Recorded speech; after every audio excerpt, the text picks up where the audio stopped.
সমুদ্র 13 নদী পার করে কিন্তু বাবার কাছে যাচ্ছি। একবার দেখো পিছনের জলটা, দেখো কতটা জল।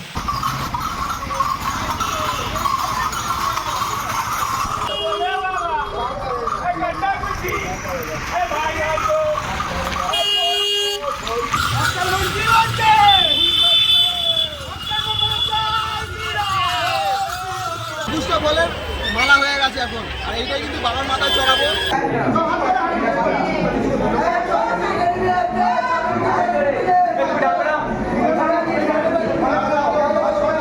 হ্যালো ফেসবুকের মতো নতুন একটা ভিডিও নিয়ে হাজির। আজকে যেতে চলেছি আমরা আমাদের বাড়ি থেকে যাবো চিত্তশালী মঠ। তো এখান থেকে প্রায় 10 কিলোমিটার মতন। আর ওরা সব জল তুলতে যাবে, জল তুলতে যাওয়ার আগের কেসটা লাগবো। আমি যেহেতু ভিডিও করছি সেই কারণে দেখো কতগুলো ব্যাগ দিয়েছে, দেখো ব্যাগ মানে গুনে শেষ করা যাবে না। হাতে দেখো মোবাইল আছে, পার্স আছে, দেখো আজকের ভিডিওটা কিন্তু খুব ইন্টারেস্টিং হতে চলেছে।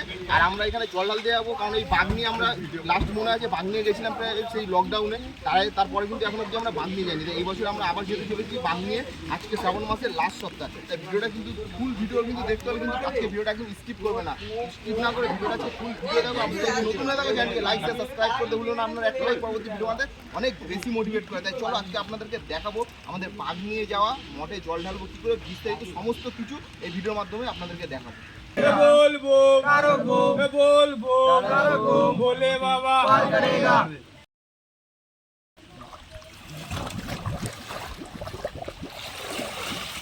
আমাদের এই একটা ভক্ত কিন্তু দেখেছো, এই দাদা কিন্তু বলে রেখেছে যে এই চশমা কিন্তু একদম সেই বাবার মন্দিরে গিয়েই খুলবে।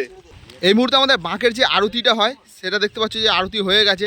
আমাদের বাঁক কিন্তু এই মুহূর্তে সম্পূর্ণ কিন্তু রেডি হয়ে গেছে, এইবারই তোলার পালা। আর এদিকে রয়েছে বনবিবি মা, এই মন্দিরটার মধ্যে বনবিবি মাও কিন্তু পুজো দিয়ে দিয়েছে। আর এই ভক্তরা কিন্তু এখানে সেলফি তোলার জন্য পুরো রেডি রয়েছে। আর কোথায় নিতাই, কোথায় রেডি তো? চলো আরে মহাদেবকে দেখো একবার, মহাদেবটা কত সুন্দর লাগছে দেখো। আর সম্পূর্ণ কিন্তু আমাদের বাঁক এখানে দেখতেই পাচ্ছ পুরো কিন্তু রেডি হয়ে গেছে। এবার শুধু বেরোনোর মুহূর্তটা বাকি রয়েছে।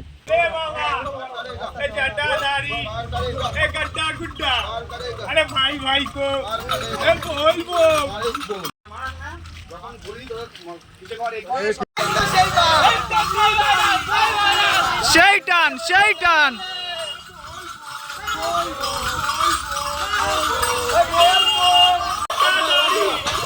আমাদের একটা বাঘ সামনে আছে, আর একটা বাঘ দেখতে পাচ্ছ ঠিক পিছনে আসছে। আর এই সময়তে আমরা রয়েছি চাম্পাহাটি আর পিয়ালির ঠিক মাঝখানটাতে।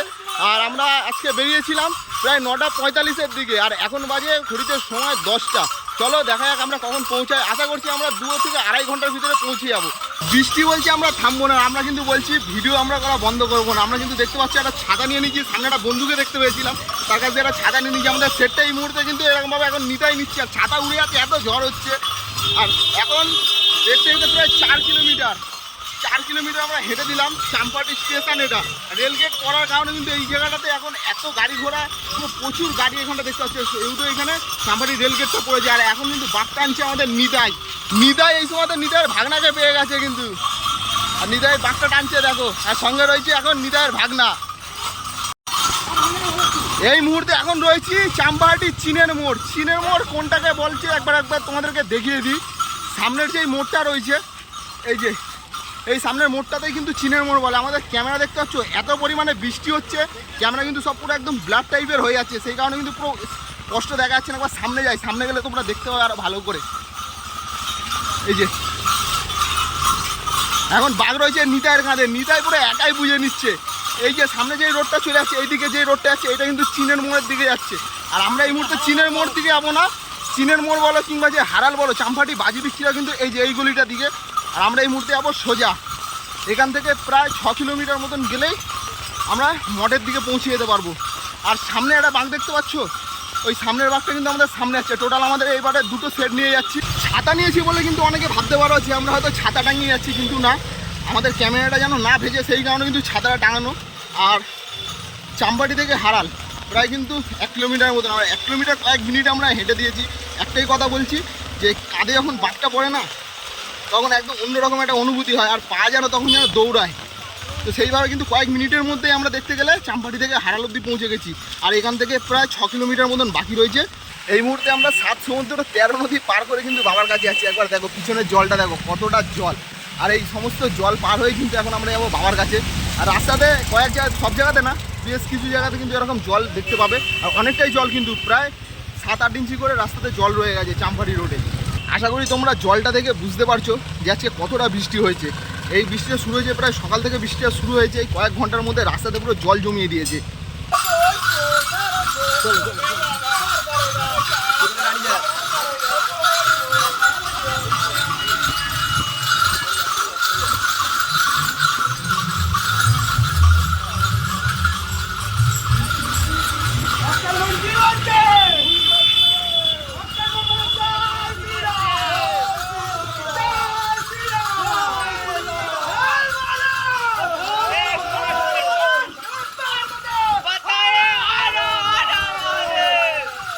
এই সেই জায়গা, যেটা হচ্ছে কিন্তু কাটাখালে ভাইরাল কাকার ফুচকার দোকান।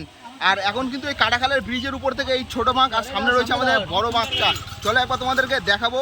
আর এখান থেকে কিন্তু এখনও যে মঠ আছে সেটা প্রায় এখান থেকে এখনও 4 কিলোমিটার বাকি।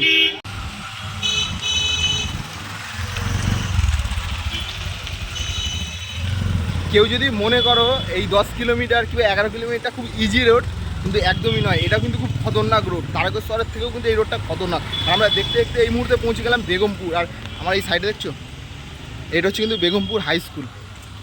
বেগমপুর হাই স্কুল ছেড়ে আমরা যাচ্ছি। আর এখান থেকে বেশি দূর না, আর প্রায় 1 থেকে 1.5 কিলোমিটার মতন প্রায় আমরা চলেই এসেছি পুরো। যারা ভাবছো হয়তো এই 10 কিলোমিটার রাস্তা পুরো ইজি, তাদের উদ্দেশ্যে একবার রাস্তাগুলোকে দেখিয়ে রাখি। কি খতরনাক রাস্তাগুলো একবার দেখে রাখো। এই রাস্তা নিয়ে কিন্তু এই সামনে সব চলে গেছে আমাদের ছেলেরা। আর রাস্তাগুলো দেখো, রাস্তা ভালো রাস্তা খুব কম, তার ভিতরে কিন্তু বেশিরভাগ এইরকম টাইপের এই পাথর পাথর সব উঠে রয়েছে।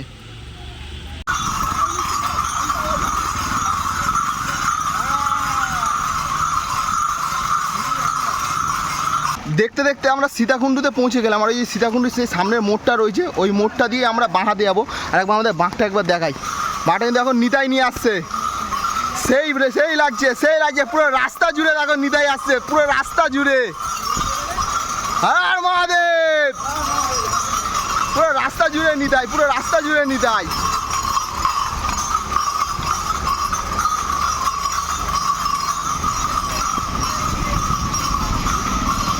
সোজা চলে গেলে হয়তো বারাইপুর থেকে সোজা ফুলতলা হয়ে তোমরা বারাইপুর যেতে পারবে। আর এইদিকে যে রোডটা আছে, এই দিকের রোডটাতে তোমরা যেতে পারবে।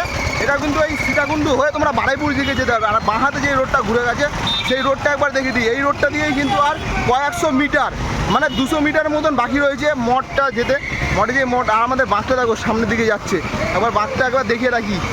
সমস্ত রাস্তা জুড়ে কিন্তু বৃষ্টি হচ্ছে, পুরো রাস্তাটাই আমরা কিন্তু বৃষ্টি পেয়েছি। আর এখন অবধি বৃষ্টি হয়ে যাচ্ছে। আর এই রাস্তাটা একবার দেখিয়ে রাখি, কন্ডিশনটা দেখো, শুধু রাস্তাটা দেখো কি পরিমাণে খারাপ। শুধু এইটু তারকেশ্বরের থেকেও বাজে, শুধু এইটা না, এইখান থেকে যে 300-400 মিটার রয়েছে পুরো রাস্তাটা এরকমই। রাস্তায় আস্তে আস্তে একটা কাকিমার সঙ্গে দেখা হয়ে যায়। আর তিনি বারবার করে বলতে থাকে যেন আমাদের বাঁকটা তাকে একবার দেওয়া হয়। তো বারবার করে বলার শর্তে কিন্তু আমরা একবার কাকিমাকে বাঁকটা দিলাম। আর কাকিমা বাঁকটা নিয়ে কিন্তু চললো মন্দিরের উদ্দেশ্যে। মন্দিরে যাওয়ার রাস্তাটা যদি একবার তোমাদেরকে দেখাই কিংবা বলি, দেখলে তোমরা বুঝতে পারছো কতটা খতরনাক রাস্তা রয়েছে। চারদিকে কিন্তু জল কিংবা পাথর কিন্তু ভর্তি পড়ে রয়েছে। সুমনের কাঁধে এই সময় বাঁকটা দেখো, আর কতটা জলের মধ্যে থেকে ও হাঁটছে। আর বলে রাখি, কালকে রাত্রির থেকে প্রচণ্ড পরিমাণে বৃষ্টি হওয়ার জন্য কিন্তু সমস্ত রাস্তা থেকে শুরু করে মন্দিরের চারদিকে সমস্ত জায়গায় জল জমিয়ে দিয়েছে। এই রাস্তাটার মধ্যে যারা যারা হাঁটছে একমাত্র তারাই বুঝতে পারবে যে এই রাস্তাটা কেমন রাস্তা। আর রাস্তাটা দেখলে তো তোমরা বুঝতেই পারছো, চারদিকে কিন্তু পাথরের টুকরো ভর্তি। আর সব জায়গাতেই কিন্তু প্রায় জায়গাতেই ছোটো ছোটো গাড্ডা হয়েছে, তার মধ্যে জল পড়ে যায়। জলের ভিতরে কী রয়েছে আমরা কিন্তু নিজেরাও জানি না, তারই মধ্যে কিন্তু আমরা হাঁটছি। মেন রোড থেকে এই মন্দিরে যাওয়ার রাস্তাটা বেশি না, প্রায় হয়তো 300-400 মিটারের মতন হবে। তো এই রাস্তাটা সারা রাস্তা আমরা যতটা না কষ্ট করেছি, এই 300-400 মিটার রাস্তাটা যেতে তার থেকে আমাদের ডবল কষ্ট হচ্ছে। ফাইনালি এতটা রাস্তা কষ্ট করে আসার পরে কিন্তু আমরা মন্দিরের চূড়ার দর্শনটা পেলাম। সকাল থেকে দুপুর হতে চললো, তারপর কিন্তু মন্দিরের ভিড় এখন অবধি কমে না। চলো সামনে গিয়ে তোমাদেরকে দেখাবো কতটা ভিড় হয়েছে। আর একটা কথা বলে রাখি, শুধু এই মন্দিরে আমরা একা না, এই মন্দিরে কিন্তু প্রচুর পরিমাণে লোক আসে বাঁক নিয়ে বাবার মাথায় জল ঢালতে। এই মন্দিরে যে সমস্ত ভক্তরা আসে বাবার মাথায় জল ঢালতে, আগে বাঁকটাকে নিয়ে 3 পাক ঘোরে তারপরে কিন্তু বাঁকটা রাখে। তো সেরকমই আমরাও করলাম, যে বাঁকটাকে নিয়ে 3 পাক ঘুরলাম।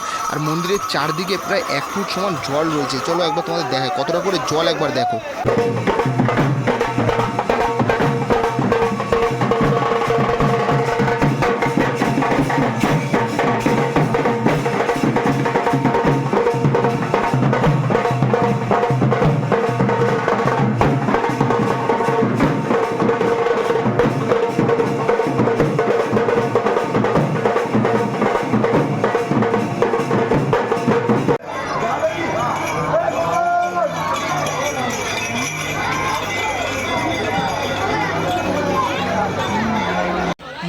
পাশে এখানে অনেক ফলের দোকান রয়েছে। আমরা একটা ফলের দোকানে আসলাম আর এখানে কিন্তু 21খানা ফল নিয়ে নিয়েছি আর 21টা ফলের মালা তৈরি করব। আর সেই মালাই কিন্তু এখন তৈরি করছে একটা দাদা, দেখতে পাচ্ছ যে আমরা 21টা ফলের মালা করব। চলো একবার মালাটা গাঁথা হয়ে গেলে তোমাদেরকে দেখাবো কেমন হয়েছে মালাটা।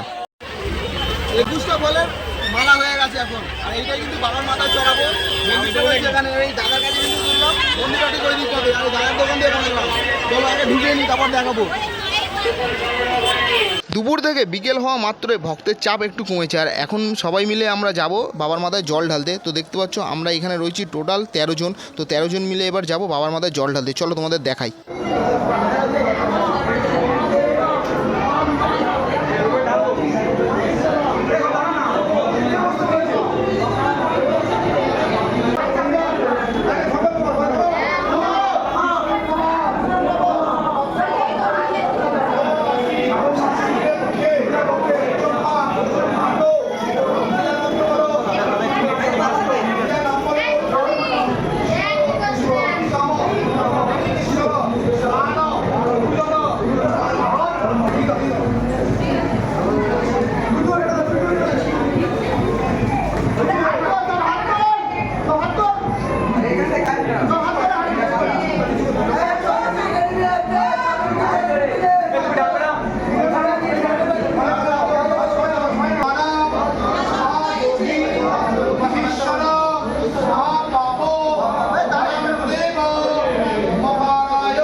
সময় বাজে 4:45, আর অলরেডি কিন্তু আমাদের মহাদেবের মাথায় জল ঢালা কমপ্লিট। আর এই যে বাচ্চার জন্য একটা ঢোল কিনেছি।